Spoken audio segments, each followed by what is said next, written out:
Welcome to the complete ethical hacking course. In this course, we will be covering everything you need to know as an ethical hacker, from theory to the practical examples.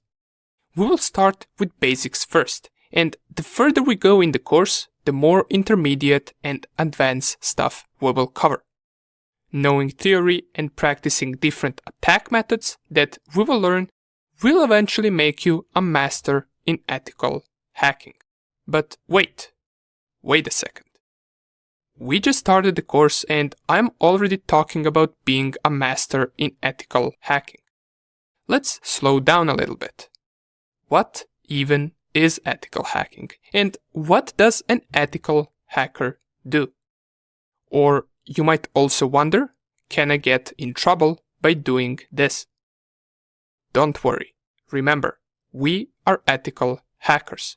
This means we are hired to hack into a network or a device, or in general, we want to find as many vulnerabilities inside the target system, but not to do bad things.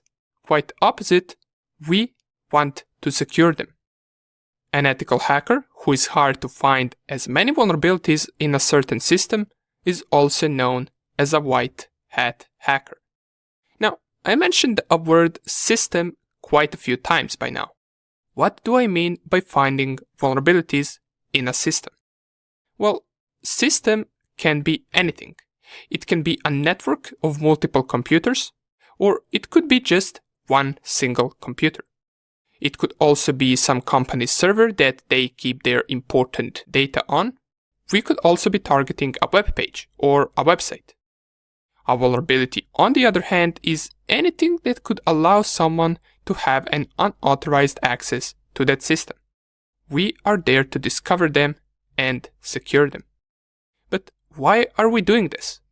Well, as you know, there are the bad guys, or also known as black hat hackers.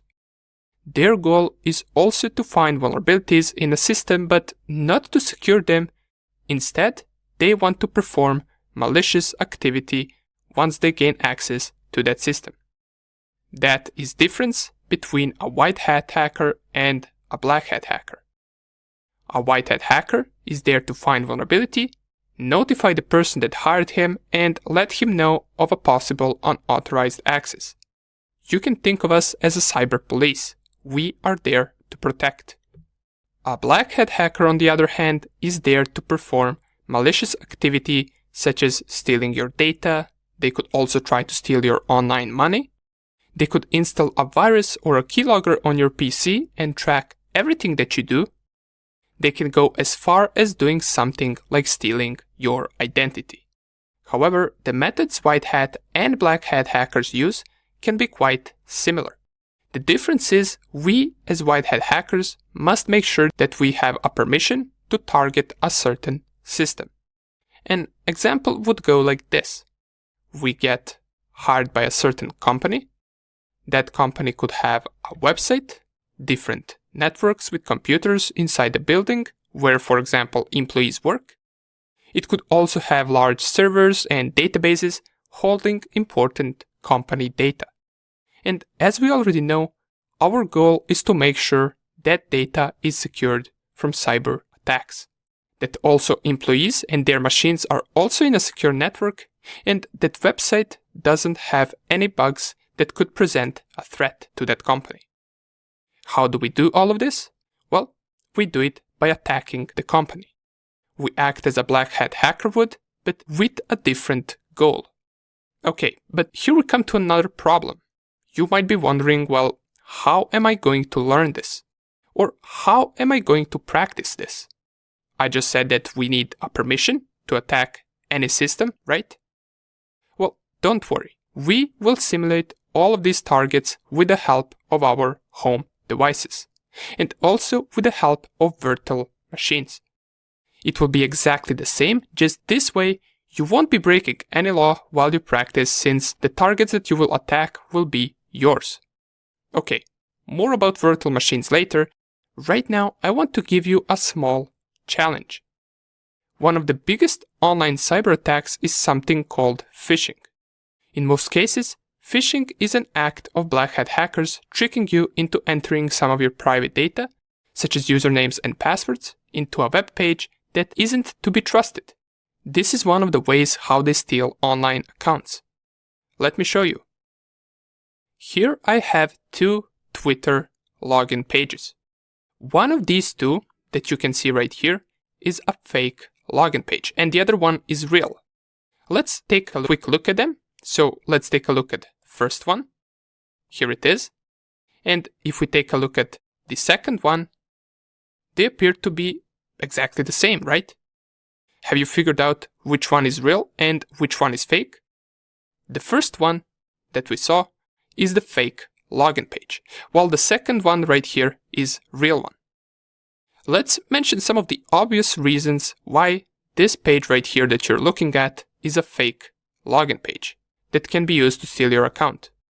Even though they are identical at first glance, if we take a closer look, we can see it doesn't really have twitter.com as the website name. Instead, we have some random IP address in our search tab, and this is the biggest indication that this page is indeed a fake page and that you shouldn't enter any private information here. The original page should be twitter.com.